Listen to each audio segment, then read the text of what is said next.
What's going on, guys? Welcome back to the SWILL Radio. All right, so we're going over some good old love after lockup. This episode is Menace to Society. All right, so first we're gonna go over Lacey, John, and Shane. All right, so Lacey basically made it back home. Dad was there to greet her and everything like that. The kids were there. Her little boy is making fun of the little daughter, saying that she missed mommy and she was crying and all that other good stuff. And she kept saying the whole time she's never lied to her dad before, especially about where she's been.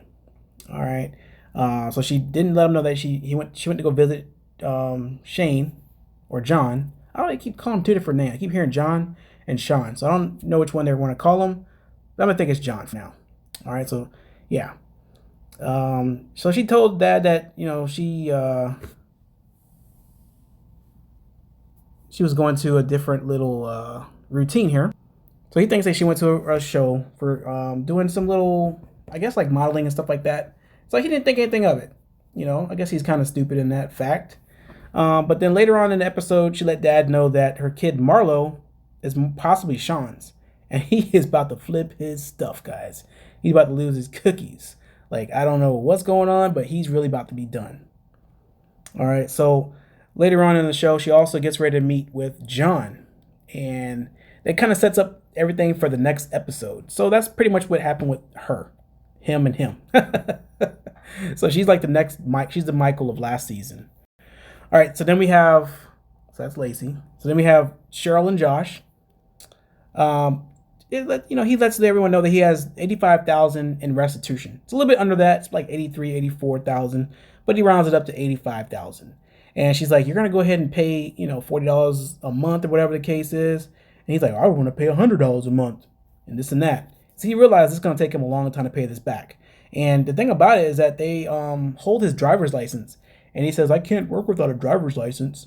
I mean, I don't know what kind of work you're gonna be looking for, but not every job you have to have a driver's license.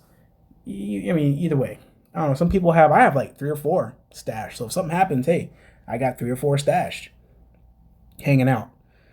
They have an argument, and she's like, "I'm not having this. I don't want to have this. This is the argument." And then she walks off. Then they kind of make up, and then they start talking again, and it just becomes one of those things where you kind of realize who you're really dealing with, and then you're kind of like, I don't really know if I want this. So that's what they pretty much do. And then they actually go up to the bank, and they're going to open up a bank account for him, and he's letting them know that he's never worked before. He's not used to being on this part of the actual bank part. And the lady was like, he's like, "I've been in the prison." And the lady's like, "What were you going to prison for?" And he's like, "Well, I robbed a bank." And she's like, "Huh?" And he's like, "Well, I'm not going to do that anymore." And she's like, "Thank goodness." He's like, "I want to give you guys money now." And then the lady's like, "Oh, we'll take it." That's pretty funny how that goes. This guy robs banks. Not many people can rob banks successfully, and he's definitely not one of them. All right, so we got Glorietta and Max. She has a hard time packing her bags, and she's just trying to stuff everything in her suitcase. Can't make it. It's not happening. So she's starting to freak out a little bit. She's one of those banana chasers, of course. All of them are banana chasers, but she's banana chaser number 1. All right. She buys a whole bunch of balloons, and she can hardly get them in the car. And I don't know why she would drive with a whole bunch of balloons anyway. So anyway, she cries. Makeup gets messed up, and she's freaking out, guys. Like, she is throwing a fit. I don't get what's going on. Don't know what's going on at all. All right, she cries. Makeup's all messed up. And then all of a sudden, she makes it to the compound where Alex is being held. And then she hears some gunshots. And that's pretty much it. Then all of a sudden, he comes out. It's like, "Oh, look at this." So they hug and everything like that. And you kind of tell genuinely that he likes her.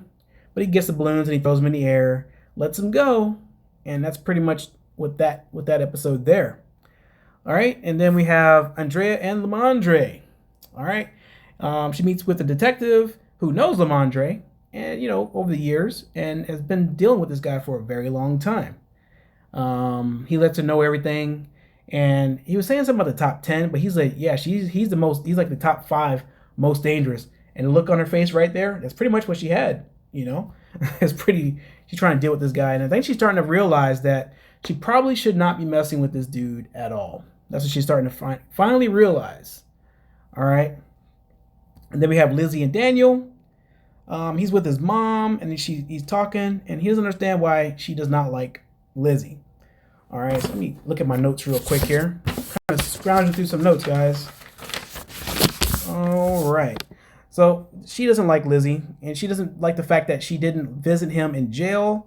And it's understandable, guys. It doesn't happen. You don't always have to visit someone. She's in school. She has to work. She has things to do. It's not like she has to go visit him. Certain things happen, but I figure she could probably make some kind of stuff on her schedule, possibly, and go. But she didn't. And he lets her know that she's going to school and she's focused compared to where she used to have been. But the mom is always talking about the drinking. Oh my God, you guys drink. Oh my God, it's a crime.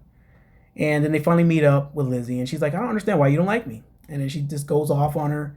And then next, it's kind of weird how they kind of make up. They hug it out, and it's like, oh, I like you. We're friends again. And that's pretty much what happens with them. This is a pretty short episode, guys. Pretty eventless episode, I might add. And then we have good old Vincent and Amber. Don't know why these two are together. Not sure it's gonna last, especially on her part, because she's like, I don't know why this guy likes me. I don't know if I like him. So she's getting a spa treatment with her friend, and they're discussing Vincent and how it's going. And I don't think they're gonna last long, guys. That's pretty much it. But hopefully next episode or next week's episode looks like it's gonna be pretty good. I see the previews, looks pretty decent. So hopefully it's gonna be a lot better, guys. Let me know your thoughts down below. Definitely want to hear from you guys, and we'll see you next time. Peace. Like and subscribe. Make sure you hit the bell notification, guys. And we'll always keep you guys up to date on the latest trends. Check out our Facebook and our Twitter. The links are in the description below. Thanks for listening. Peace.